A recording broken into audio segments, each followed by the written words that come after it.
Bismillahirrahmanirrahim. Alhamdulillah nahmaduhu wa nasta'inuhu wa nastaghfiruh. Wa na'udzu billahi min shururi anfusina wa min sayyiati a'malina. May yahdihillahu fala mudilla lahu wa may yudlil fala hadiya lahu.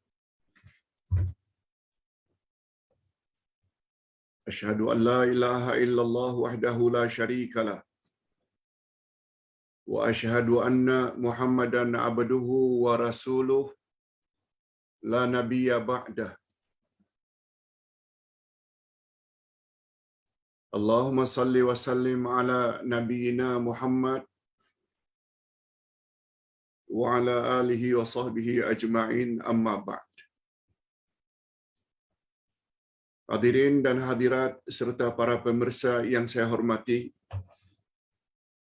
Assalamualaikum warahmatullahi wabarakatuh. Alhamdulillah, kita bersyukur kehadirat Allah Azza wa Jalla. Berkat taufiknya kita dapat meneruskan lagi majlis ilmu kita, Akidah Ahlus Sunnah wal Jamaah, di bawah tajuk Tauhid dan Ayatul Kursi. Sebagaimana kita sama-sama maklum, kalimat Tauhid atau nama lainnya kalimat Ikhlas adalah sesuatu yang paling dituntut dalam Islam. Sehingga kalimat Tauhid, La ilaha illallah, disebut oleh Nabi sebagai kunci syurga. Namun demikian, agar kalimat tersebut, La ilaha illallah, berperanan sebagai kunci syurga, ia memerlukan kepada 2 rukun dan 7 syarat, sebagaimana yang telah kita sebutkan sebelum ini. 2 rukun dan 7 syarat. Nah, pada petang ini kita akan hubung kaitkan antara kalimat Tauhid dengan Ayatul Kursi. Semua kita tahu, Ayatul Kursi adalah ayat yang sangat power. Ayat yang sangat hebat. Sehingga Nabi Muhammad sallallahu alaihi wasallam bersabda di dalam Al-Quran, dalam surat Al-Baqarah, ada satu ayat yang dipanggil dengan Sayyidatu Ayil Quran, penghulu semua ayat. Itulah dia Ayatul Kursi. Ayat tersebut tidak dibaca di dalam suatu rumah kecuali dikeluarkan dari rumah itu syaitan. Syaitan tak mampu untuk masuk ke rumah yang di dalamnya dibaca Ayatul Kursi. Begitu hebat kedudukan Ayatul Kursi.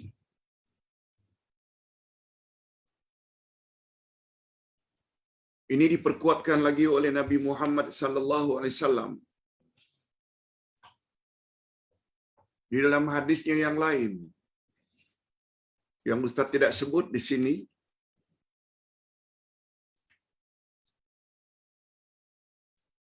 Oh, ada disebut.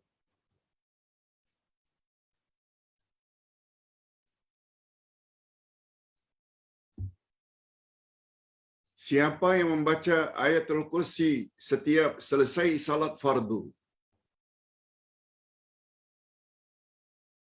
maka tidak ada yang boleh menghalangnya dari masuk syurga kecuali mati. Ustaz ulang sekali lagi. Man qara'a dubura kulli salatin maktubah ayatal kursi lam yamna'hu min dukhulil jannah illa an yamut. Barang siapa yang membaca ayatul kursi pada setiap selesai salat fardu, maknanya 5 kali dalam sehari, tidak ada yang boleh menghalang orang tersebut dari masuk syurga kecuali mati. Hadis riwayat Ibnu Mardawiyah dan An-Nasa'i. Maksudnya, kata ulama hadis, Allah jamin orang yang mengamalkan ayatul kursi setiap selesai salat fardu, Allah jamin dia akan masuk syurga. Sebab istilah tidak ada yang boleh menghalangnya dari masuk syurga kecuali mati. Memang masuk syurga mesti mati dulu. Macam mana nak masuk syurga kalau kita belum mati? Yes.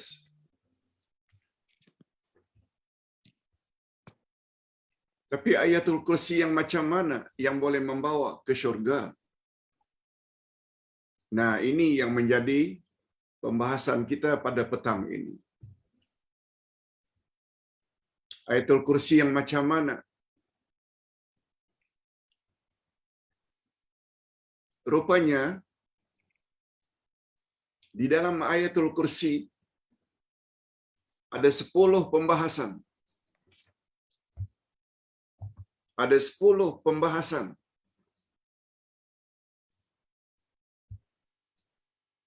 Yang terdapat di dalam ayatul kursi. Dan kesemuanya 10 poin tersebut ada dalam ayatul kursi. Poin yang pertama, Allahu la ilaha illahu. Ustaz ulang. A'udzubillahi minasyaitanirrajim. Poin pertama dalam ayatul kursi, Allahu la ilaha illahu. Poin yang kedua, Al-Hayyul Qayyum. Poin yang ketiga, La ta'khudhuhu sinatun wala naum. Poin yang keempat, Lahu ma fis samawati wa ma fil ard. Poin yang kelima, Man dzal ladzi yashfa'u indahu illa bi'idznih.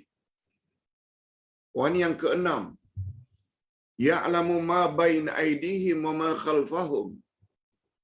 Poin yang ketujuh, Wala yuhituna bi syai'in min ilmihi illa bima syaa.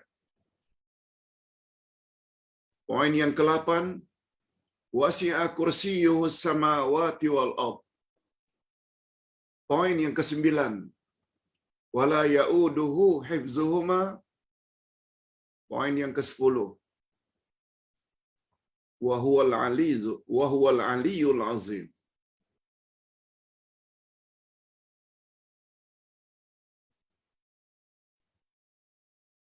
Kesemua poin yang 10 itu memperkatakan tentang akidah.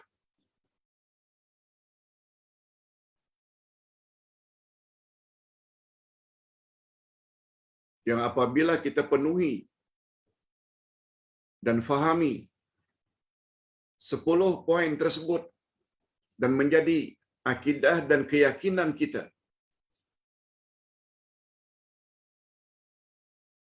kita dijamin masuki syurga Allah dengan izin Allah.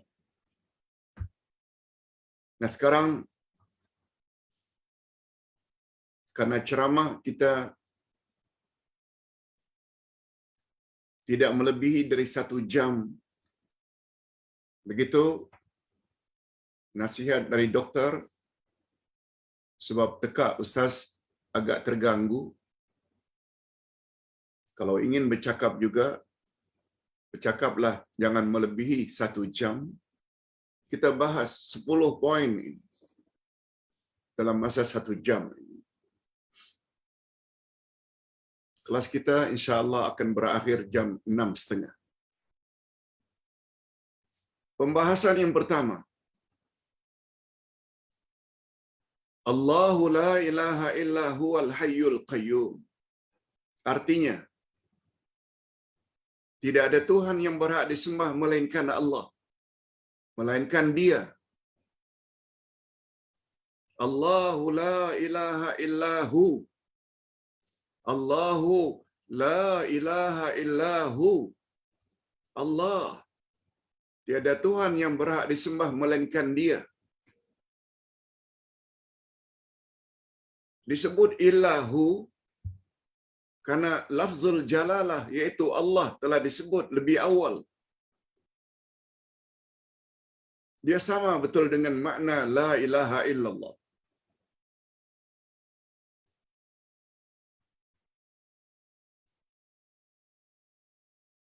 Sebab tidak elok dalam ayat apabila Allah itu diulang lagi. Allah, la ilaha illallah. Itu dari sudut bahasa tak elok. Sebab ia membawa makna Allah, tidak ada yang berhak disembah melainkan Allah. Cukuplah Allah yang kedua itu diganti dengan kata ganti hu. Huwa yakni Dia. Nah sekarang yang perlu kita tahu, apa makna sebenar lafzul jalalah? Ingat ya, bila kita merujuk kepada perkataan Allah oleh ulama akidah, disebut dengan lafzul jalalah. Lafzul jalalah maknanya lafaz yang maha agung. Lafaz yang maha agung, itulah Dia Allah. Apa makna Allah? Dengan kata lain, apa makna lafzul jalalah tersebut? Di antara definisi lafzul jalalah Allah, Allah adalah Tuhan yang berhak disembah. Allah maknanya Tuhan yang berhak disembah. Mesti ada tambahan itu. Allah tidak cukup kalau diartikan dengan Tuhan. Sebab orang kafir juga menyebut mereka ada Tuhan yang mereka sembah. Ada yang mempertuhankan berhala, ada yang mempertuhankan api, ada yang mempertuhankan busut, ada yang mempertuhankan malaikat. Itu bukan Allah. Tapi bila kita ta'rifkan lafzul jalal Allah itu Tuhan yang berhak disembah, Dia memberi makna mana-mana Tuhan selain Allah. Silakan kamu katakan Dia Tuhan, tapi bagi kami umat Islam itu bukan Tuhan yang wajar disembah. Itu bukan Tuhan yang layak disembah.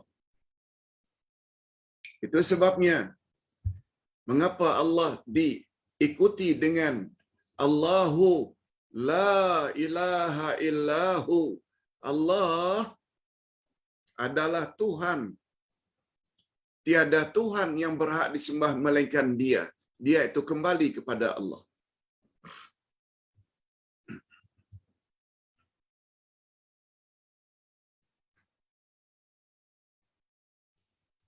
Definisi atau ta'rif lafzul jalalah Allah yang kedua, Allah adalah zat yang menjadi rujukan segala sifat-sifat yang sempurna. Ustaz ulang sekali lagi. Pertama, Allah Dialah Tuhan yang berhak disembah. Maknanya selain Allah tak berhak disembah. Definisi atau ta'rif yang kedua, Allah adalah zat yang kembali kepadanya segala sifat-sifat yang sempurna. Itu sebabnya semua sifat-sifat yang disebut sesudahnya semuanya kembali kepada Allah. Ustaz buat contoh. Allahu la ilaha illahu. Allah, tiada Tuhan yang berhak disembah melainkan Dia. Siapa Dia? Allah.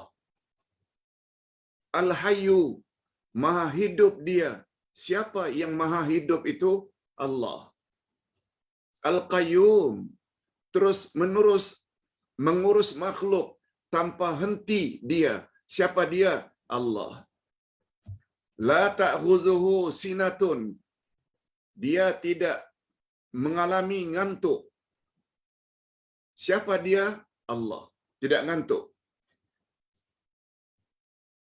Wala naum. Tidak tidur Dia. Siapa yang tidak tidur?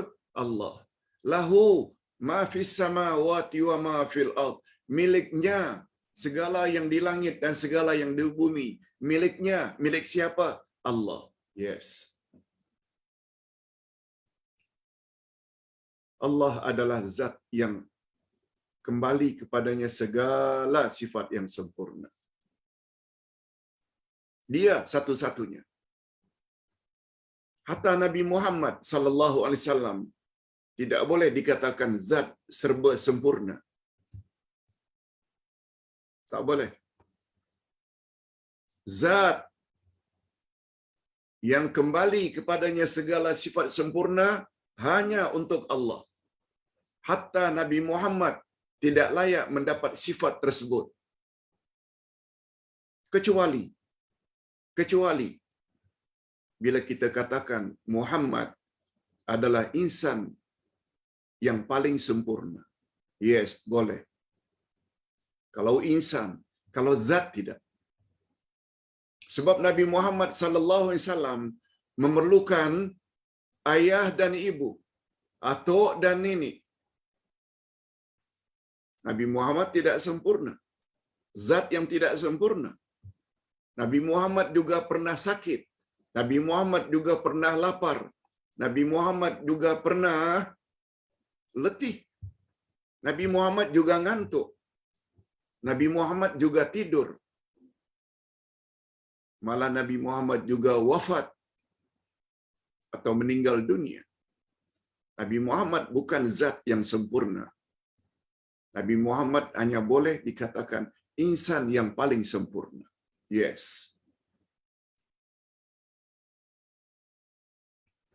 Nah, macam mana peranan Ayatul Kursi tidak menjamin kita ke syurga? Poin pertama saja dalam Ayatul Kursi sama dengan la ilaha illallah. Cuma Allah gunakan di sini istilah Allahu la ilaha illahu.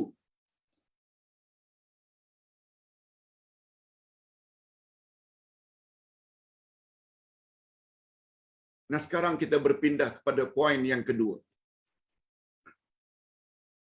Al-Hayyul Qayyum, yang maha hidup, lagi maha mengurus makhluk terus-menerus tanpa henti.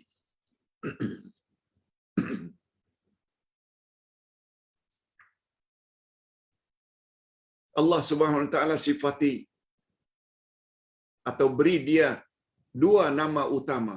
Al-Hayyu, maha hidup. Al-Qayyum, maha berdiri sendiri. Itu terjemahan lama. Tapi terjemahan moden mudah difahami oleh anak-anak muda. Al-Qayyum dengan makna Allah mengurus makhluknya terus-menerus tanpa henti.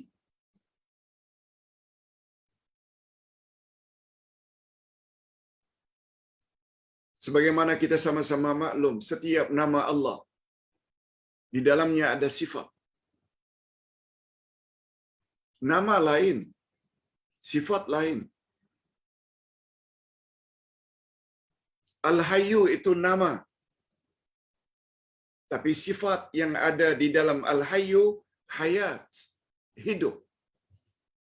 Kalau Al-Hayyu maha hidup, sifat yang ada di dalam Al-Hayyu, hayat, itu sifat. Sebagaimana Qadir itu adalah nama Allah, sifat yang ada di dalamnya Qudrat, yaitu kuasa. Al-Qadir maha berkuasa. As-Sami itu nama, maha mendengar. Sifat yang ada di dalamnya sama, mendengar. Begitu juga Al-Qayyum, mengurus makhluk terus-menerus tanpa henti. Sifat yang ada di dalamnya qiyamuhu binafsi. Bapak-bapak dan ibu-ibu yang saya hormati, dua nama Allah ini termasuk dua nama Allah yang utama. Selain daripada Allah Ar-Rahman, Ar-Rahim, Ar-Rabb, Al-Hayyu, Al-Qayyum, sehingga kata Imam Ibnul Qayyim, apabila kedua-dua nama Allah tersebut kita seru, seolah-olah kita telah menyeru semua Al-Asma'ul Husna.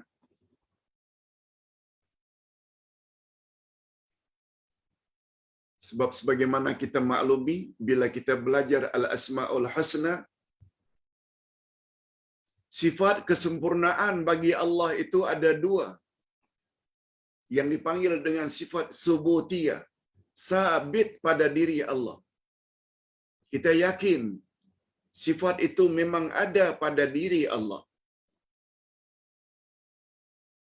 yaitu sifat kesempurnaan. Cuma sifat kesempurnaan terbagi dua. Ada namanya subutiyah zatiyah, sifat kesempurnaan senantiasa ada pada diri Allah, zat Allah, tak pernah lekang.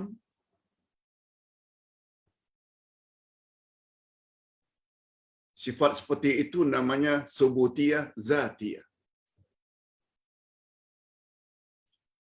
Tapi bila sifat kesempurnaan di sisi Allah itu ada kaitannya dengan kehendak Allah, dia dipanggil subutiyah fi'liyah. Subutiyah fi'liyah.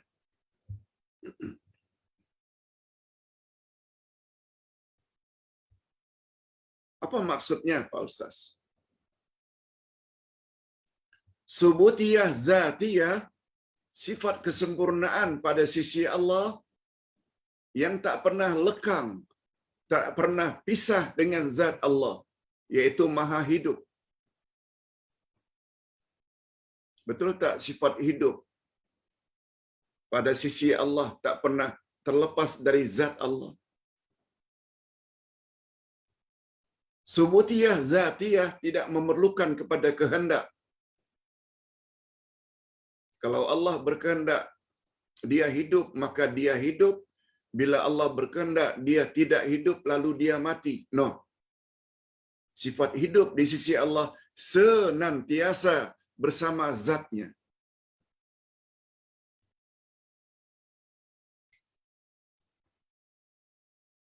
Berbeza dengan sifat kesempurnaan lainnya. Sebagai contoh,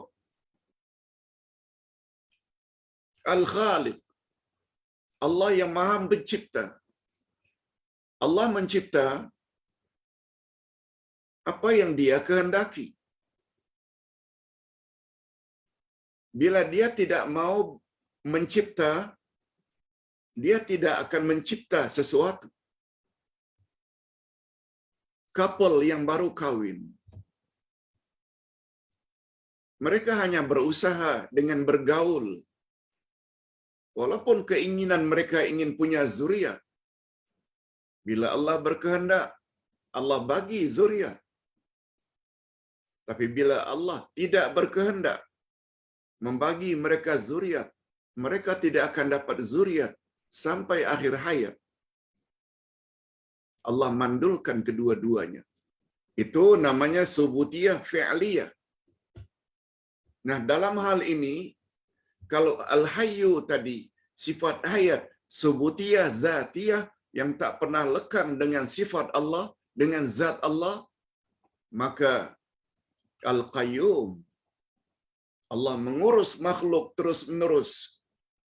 Dia termasuk ke dalam subutiyah fi'liyah. Mana yang dia mau urus, dia urus. Mana yang dia tidak mau urus, dia tak mau urus. Ini yang dimaksudkan dengan bila disebut dua nama Allah tersebut, Ya Hayyu, Ya Qayyum, seolah-olah kita telah menyebut semua al-asma'ul husna. Sebab yang satu, sifat kesempurnaan zatiyah, yang satu lagi, sifat subutiyah fi'liyah. Itu sebabnya kata Nabi, apabila kamu sedang sedih, gundah, resah, mohonlah kepada Allah dengan menyebut dua namanya, Ya Hayyu, Ya Qayyum, birahmatika astaghith.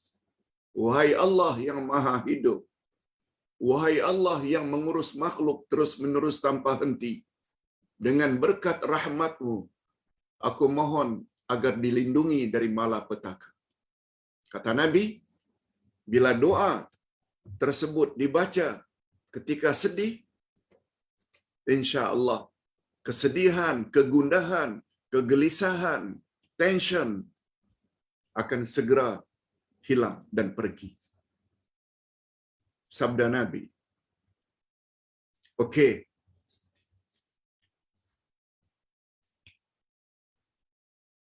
Ayat berikutnya atau sambungan ayat, la ta'khuzuhu sinatu wala naum. Allah tidak ngantuk dan tidak tidur. Apa pula maksudnya? Dua sifat ini yang dipanggil dengan sifat salbiyah. Tadi Ustaz sebut sifat subutiyah. Ini namanya sifat salbiyah. Ustaz jelaskan sedikit. Serba ringkas. Pada garis besarnya, secara global, sifat Allah ada dua. Subutiyah, yaitu sifat kesempurnaan. Sifat yang kedua bagi Allah, salbiyah, yaitu Allah Subhanahu wa taala menafikan sifat kekurangan dari dirinya.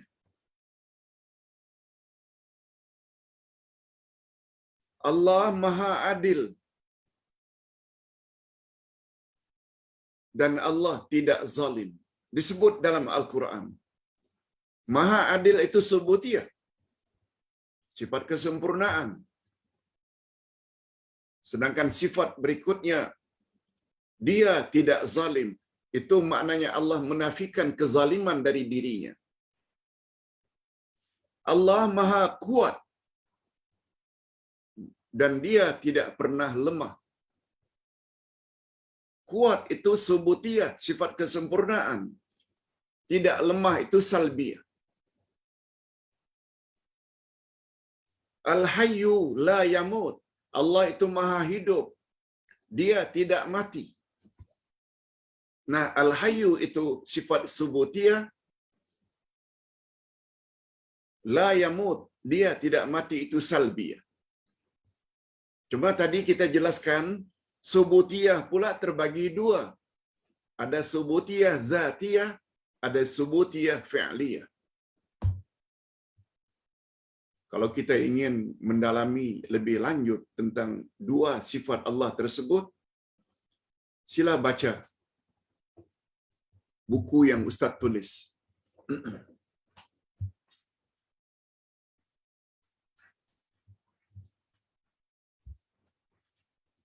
Kitab Al-Asma'ul Husna.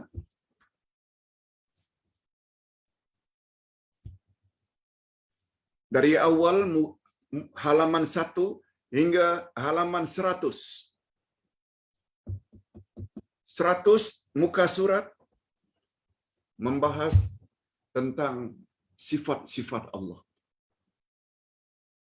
Baru lebih kurang halaman 100 atau 90 lebih, baru membahas satu demi satu.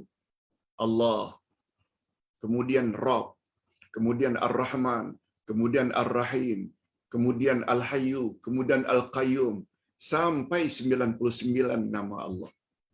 Itu sebabnya buku ini agak tebal, lebih kurang 900 muka surat. Kalau ingin tahu tentang sifat-sifat Allah, apa kaedah-kaedahnya, nama-nama Allah, apa kaedah-kaedahnya, sila baca buku tersebut. Lebih kurang 95 muka surat yang terawal. Jadi kita tak ada masa hendak menjelaskannya dengan lebih terperinci. Sila miliki buku ini dan baca. Buku ini sangat mustahab.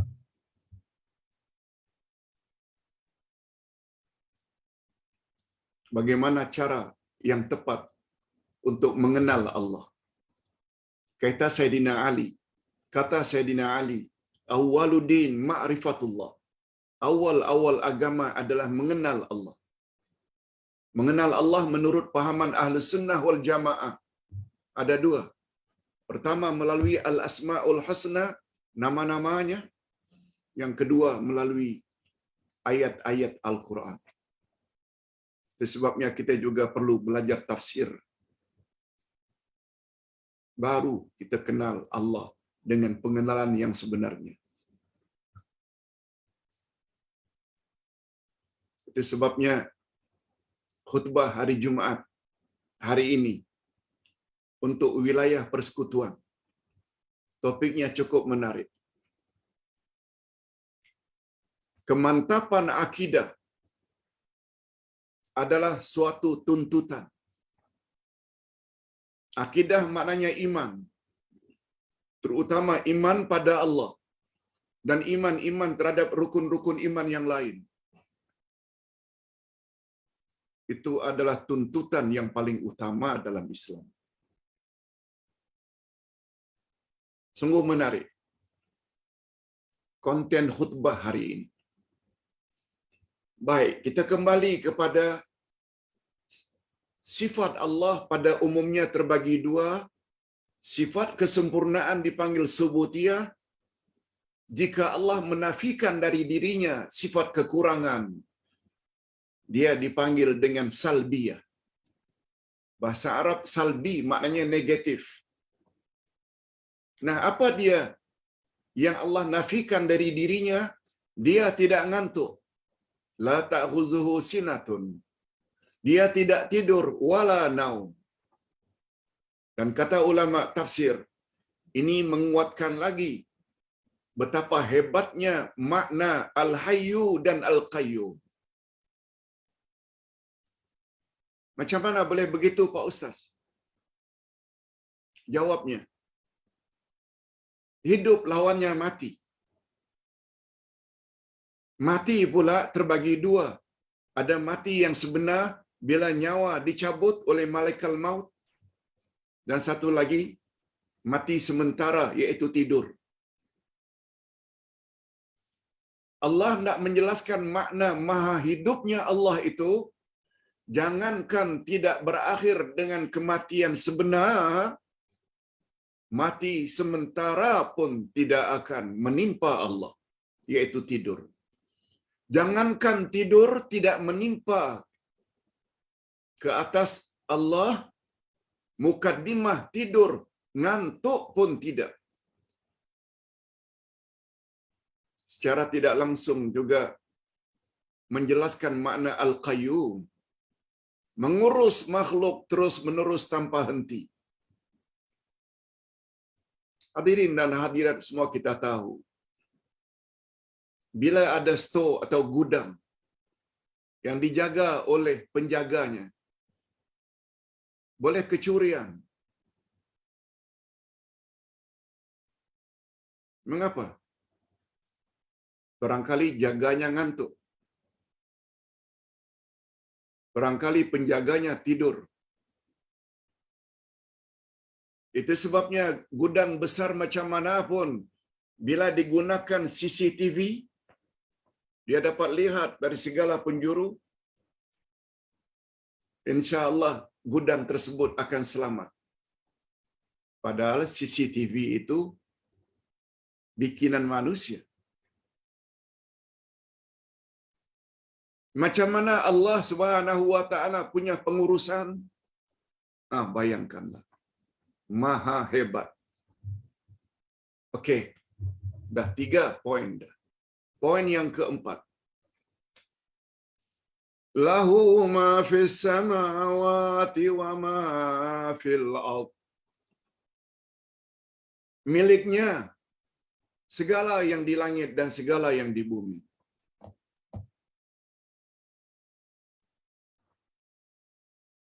Langit milik Allah, bumi milik Allah.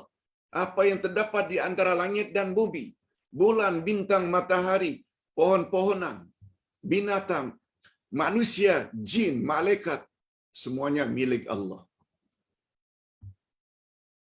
Lihat betapa kayanya Allah.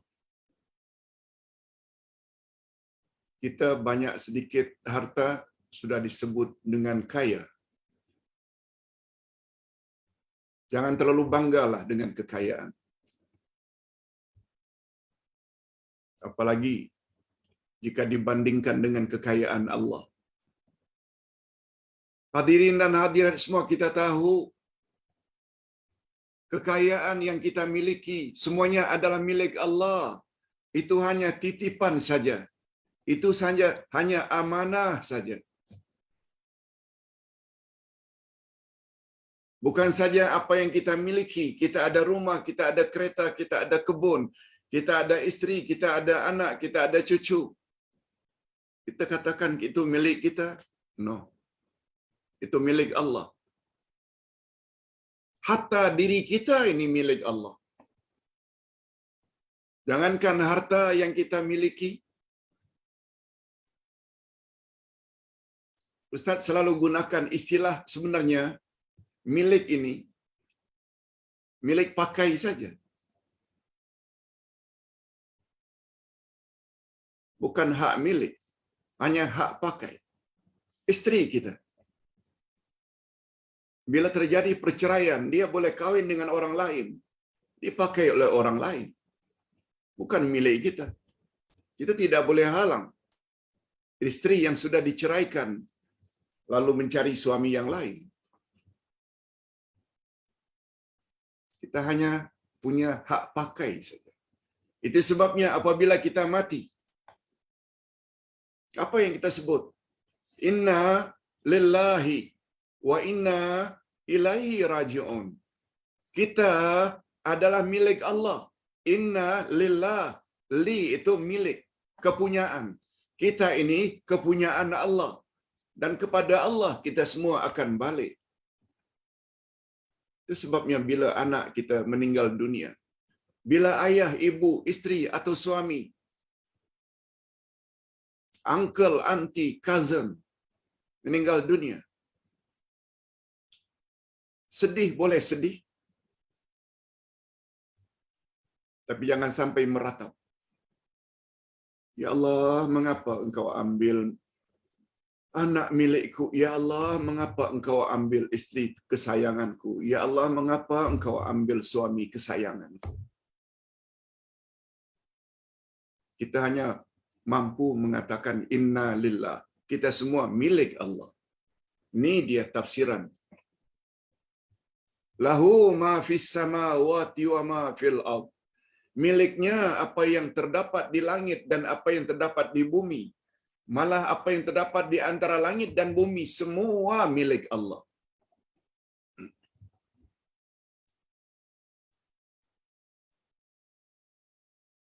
Itu sebabnya istilah kaya bagi orang yang banyak harta kurang tepat dalam istilah agama. Istilah Al-Ghani, Maha Kaya, hanya untuk Allah.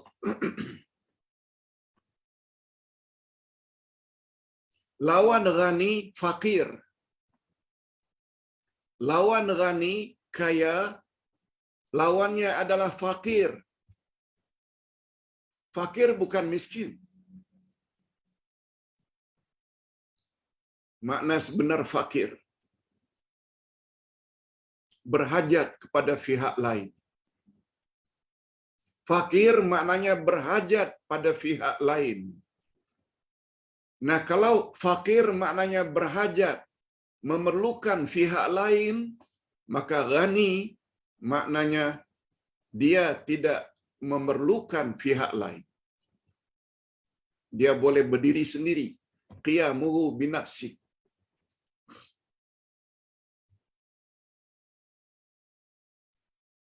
Orang yang kaya punya rumah besar. Ada kereta 10.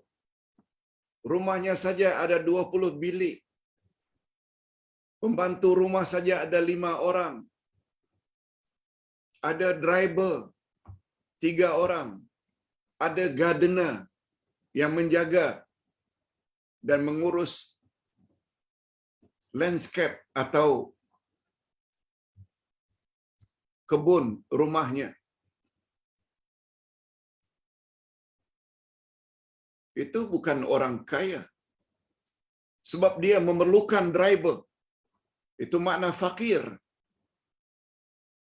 Kadang-kadang orang yang hidup biasa seperti kita tak perlu driver, tak perlu gardener, tak perlu map, tak perlu. Kita lebih kaya daripada orang-orang kaya. Nak makan ikan saja perlu nelayan. Nak makan nasi saja perlu pesawat. Nak makan buah-buahan. Musang King bukan dia yang tanam sendiri. Dia memerlukan kepada orang lain.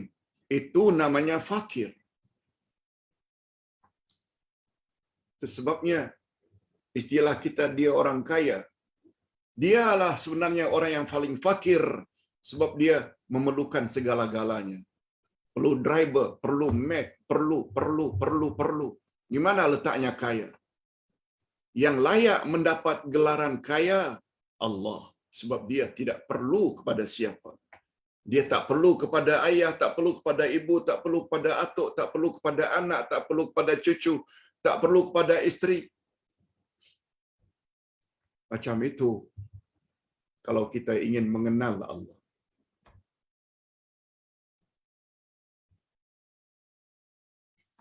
Kita teruskan dengan poin yang kelima. Man dzalladzi yashfa'u indahu illa biiznih. Tidak ada yang dapat memberi syafaat di sisi Allah tanpa izinnya.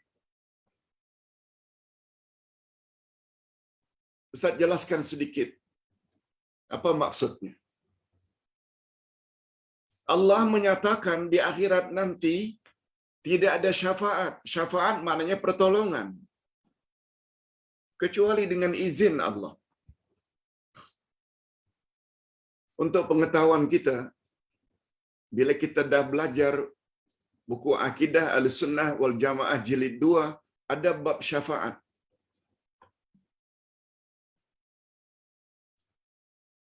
Makna asal syafaat iaitu genap. Genap.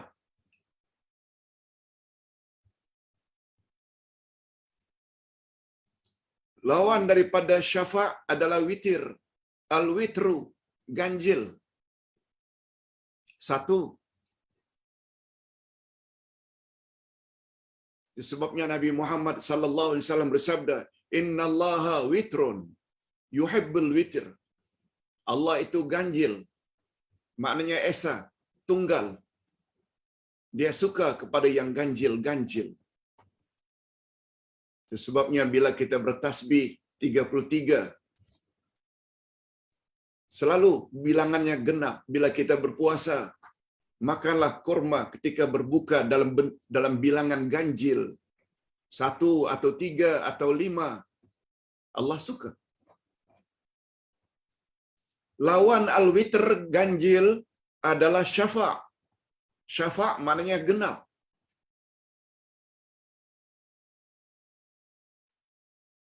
Oleh sebab itu, terjemahan syafaat diambil kata syafa' dengan pertolongan itu bukan terjemahan yang sebenar. Jadi yang sebenar macam mana Pak Ustaz? Semua kita tahu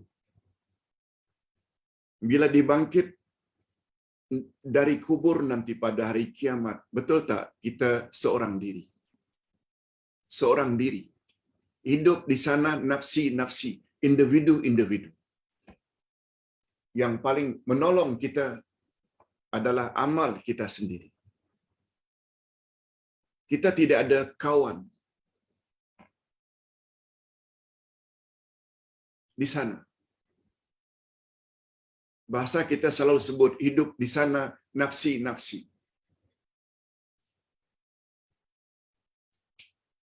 Syafaat maknanya dengan izin Allah, Allah Subhanahu wa taala boleh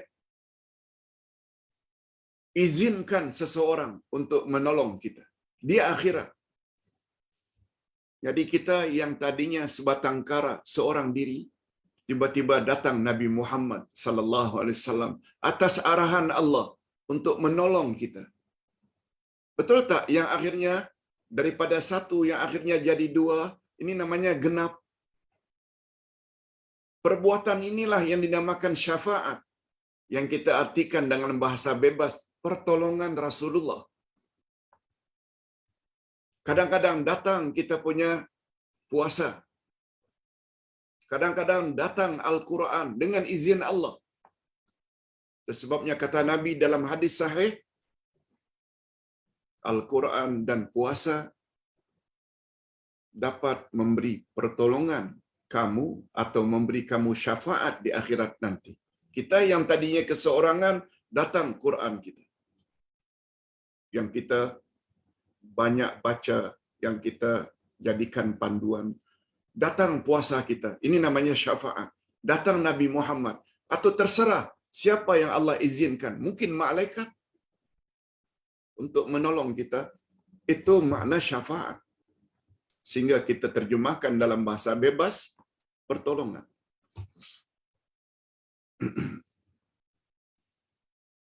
Cuma dalam ilmu akidah, syafaat tidak berlaku. Kecuali bila memenuhi dua syarat. Pertama, izin Allah. Yang kedua, reda Allah. Ustaz buat contoh. A, B, C. A, B, C. A, pihak Allah. B, pihak Nabi Muhammad. C, umat yang berdosa. A, Allah. B, Nabi Muhammad. C, umat yang berdosa. Kita ni C yang banyak dosa di akhirat nanti. C yang memerlukan syafaat daripada B. Tidak berlaku. Kecuali B mendapat izin dari A. Ini maksud ayat. Tak berlaku syafaat di akhirat kecuali dengan izin Allah. A, yakni Allah beri izin dulu kepada Nabi. Nabi tak boleh tolong kalau tanpa izin Allah. Walaupun Nabi Muhammad B telah mendapat izin daripada Allah, Nabi tidak boleh tolong C kecuali C mendapat reda daripada Allah. B perlu izin Allah, B baru boleh tolong C. Andai kata C itu mendapat reda Allah. Itu sebabnya Nabi Muhammad sallallahu alaihi wasallam tidak boleh tolong orang kafir. Why? Mengapa? Sebab orang kafir Allah tidak reda. Itu sebabnya ada satu riwayat sabda Nabi, setelah aku diberi izin oleh Allah untuk memberi syafaat kepada manusia yang berdosa di padang mahsyar. Dari sekian banyak manusia di padang mahsyar, aku pilih umatku dahulu. Allahu Akbar. Beruntungnya kita jadi umat Muhammad. Tapi jangan lekas gembira. Hadisnya belum selesai. Ustaz ulang. Setelah aku diberi izin oleh Allah untuk memberi syafaat kepada manusia yang berdosa. Dari sekian banyak manusia, aku pilih umatku dahulu. Dan dari kalangan umatku, aku pilih lagi siapa di antara mereka yang tidak terlibat dengan syirik. Hanya mereka yang layak mendapat syafaatku, kata Nabi Muhammad sallallahu alaihi wasallam. Mengapa Nabi Muhammad tidak boleh tolong orang syirik dari kalangan umatnya? Sebab orang syirik Allah tak redha. Oleh sebab itu ringkasnya, dalam hidup ini, jangan fikir tentang izin. Sebab itu otoriti Allah. Yang perlu kita fikir dalam hidup, jadilah insan yang diridai oleh Allah. Macam mana cara untuk mendapat redha Allah? Patuhi Allah. Buat suruhannya, jauhi larangannya. Pasti Allah akan redha. Begitu saja. Itu sebabnya kita minta supaya Allah beri redha pada kita. Allahumma inni as'aluka ridhaka wal jannah. Ya Allah, aku mohon kepadamu redha-Mu dan syurga. Redha disebut dahulu baru syurga. Sebab jangan harap masuk syurga kalau diri ini tidak diredai oleh Allah. Wa a'udzu bika min sakhatika wan nar. Aku mohon dilindungi dari murka-Mu dan neraka. Diawali dengan murka baru neraka. Sebab seseorang apabila dapat murka Allah, memang neraka tempatnya. Allahu Akbar. Lihat cantiknya susunan ayatul kursi. Okey. Nah, tinggal 5 lagi. Ustaz kira yang 5 ini kita boleh habiskan dengan segera sebab pembahasannya tidak begitu panjang. Tapi tetap termasuk perkara akidah. Setelah yang kelima, la ta'khudhu sinatu wala naum. Wala yuhituna bi syai'in min ilmihi illa bima syaa. Mereka tidak mengetahui ilmu Allah kecuali apa yang Allah kehendaki. Kita, maksudnya kita tidak tahu.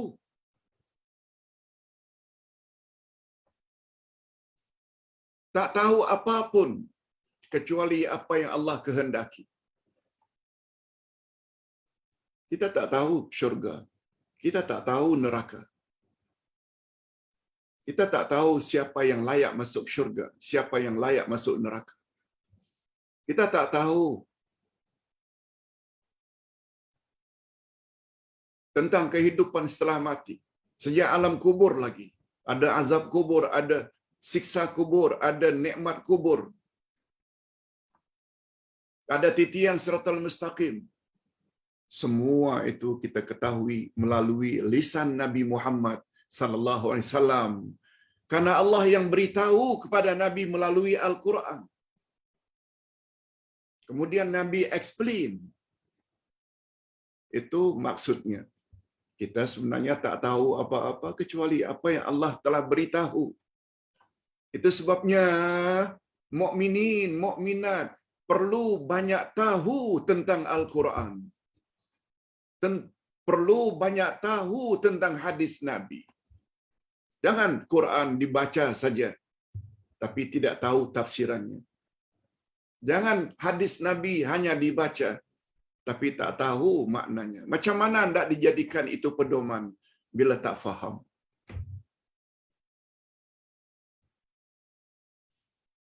Anehnya akhir zaman ni, bila orang mengajar Al-Quran dan Sunnah, lalu digolongkan sebagai orang sesat, pemecah belah umat.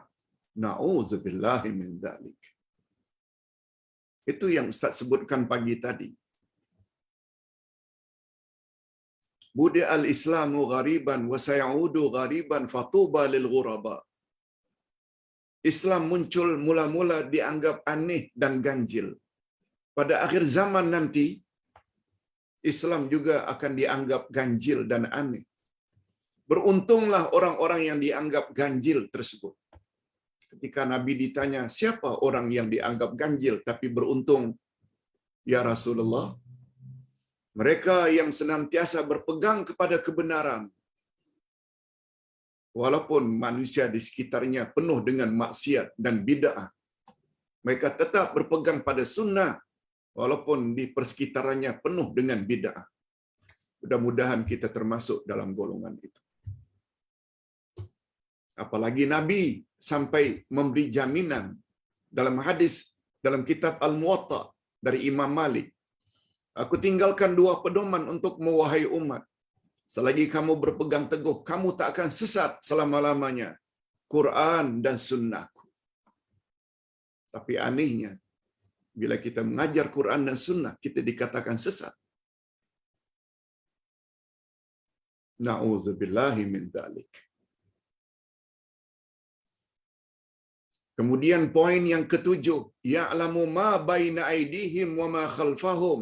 Allah mengetahui apa yang berada di hadapan mereka dan apa yang ada di belakang mereka. Ini pula membawa makna Allah tahu segala-galanya. Yang zahir, yang batin, yang tersurat, yang tersirat, semua Allah tahu. Begitu sifat Allah. Allah mengetahui segala-galanya. Poin yang ke-8. Wasi'a kursiyyuhus samawati wal ardh. Keluasan kursi Allah seluas langit dan bumi. Ada yang mengartikan kursi itu sebagai ilmu.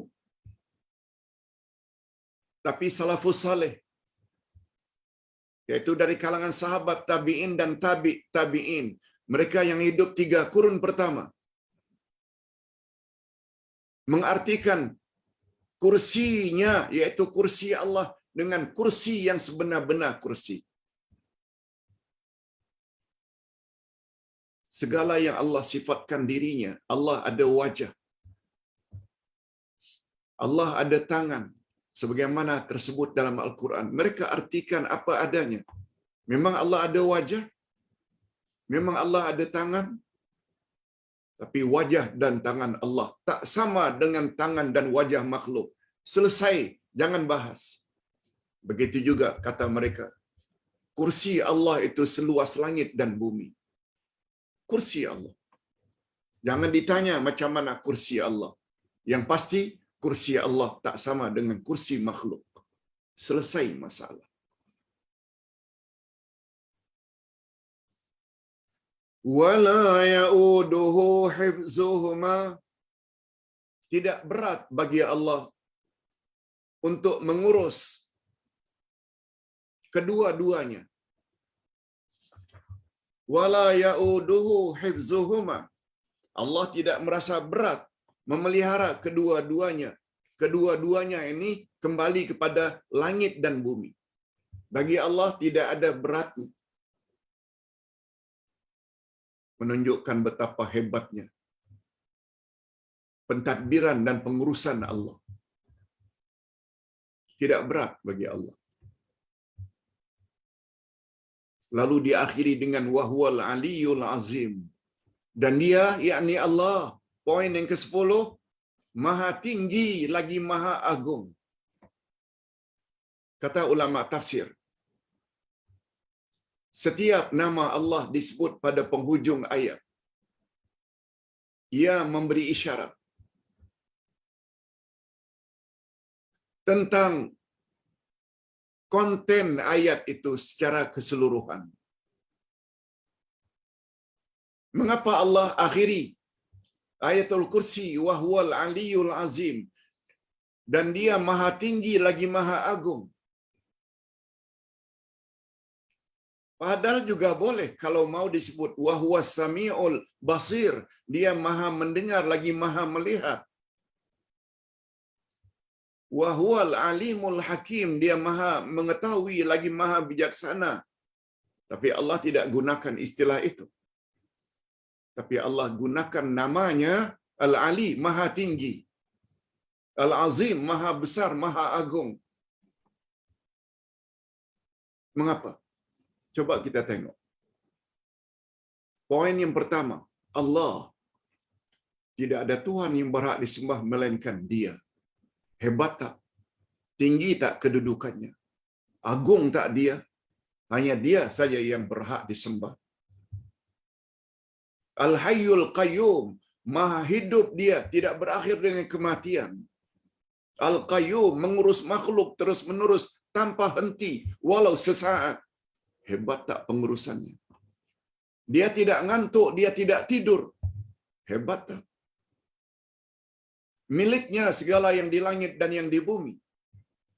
Tidak ada yang dapat memberi syafaat di akhirat tanpa izinnya. Manusia tidak ada yang mengetahui kecuali dengan apa yang Allah kehendaki.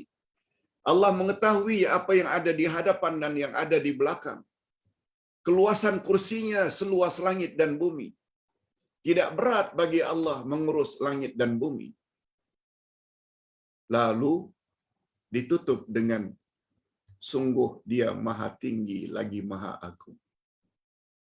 Betul tak semuanya itu hebat-hebat belaka? 9 poin sebelumnya menunjukkan kehebatan Allah Subhanahu wa taala. Mohon maaf, Ustaz terpaksa ikut nasihat doktor, bercakap tidak boleh lebih dari 1 jam. Sebab penyakit yang Ustaz hadapi ini tentang tekak. Kata doktor tidak ada obatnya kecuali kurangi bercakap. Mohon maaf kalau ada kekurangan, kita akhiri dengan doa. Alhamdulillahirabbil alamin wassalatu wassalamu ala asyrafil anbiya'i wal mursalin wa ala alihi wa sahbihi ajma'in. Ya Allah, ya Tuhan kami, ampunkanlah dosa kami dan dosa kedua ibu bapa kami, dan cucurilah mereka rahmat-Mu ya Allah sebagaimana mereka telah didik kami sejak dari kecil. Ya Allah, berilah kami pasangan hidup dan zuriat keturunan yang menyedapkan pandangan mata dan hati kami, dan jadikanlah kami pemimpin bagi orang-orang yang bertakwa. Ya Allah, ya Tuhan kami, petang ini, petang Jumaat, kami telah mempelajari tafsiran Ayatul Kursi dan kaitannya dengan mentauhidkan Engkau. Di bawah tajuk Tauhid dan Ayatul Kursi. Rupanya Ayatul Kursi ini ada 10 poin yang kesemuanya menyangkut perkara akidah. Oleh sebab itu berilah kami kekuatan ya Allah untuk senantiasa mendalami ayat-ayat-Mu, memahami tafsirannya, sehingga kami mampu menjadikan dia sebagai panduan dan pedoman dalam hidup kami. Oleh sebab itu ya Allah, berilah kami kemampuan untuk senantiasa mendekatkan diri kami kepadamu sesuai sebagaimana yang Engkau kehendaki melalui lisan Rasul-Mu Nabi Muhammad sallallahu alaihi wasallam yang kami kasihi. Ya Allah, hari Jumaat, lebih-lebih lagi antara asar dengan maghrib adalah timing yang sangat makbul bila berdoa. Oleh sebab itu, kabulkanlah doa kami. Engkau adalah Tuhan kami, berilah kami sifat istiqamah, konsisten di atas kebenaran. Akhirilah hidup kami dalam keadaan yang baik, akhir dalam iman dan amal saleh. Dan tolonglah ya Allah, lindungi kami dari su'ul khatimah. Wa sallallahu ala nabiyyina Muhammad wa ala alihi wa sahbihi ajma'in. Subhana rabbika rabbil izzati amma yasifun. Wa salamun alal mursalin. Walhamdulillahi rabbil alamin. Subhanakallahumma wa bihamdik. Asyhadu an la ilaha illa anta astaghfiruka wa atubu ilaik. Assalamualaikum warahmatullahi wabarakatuh.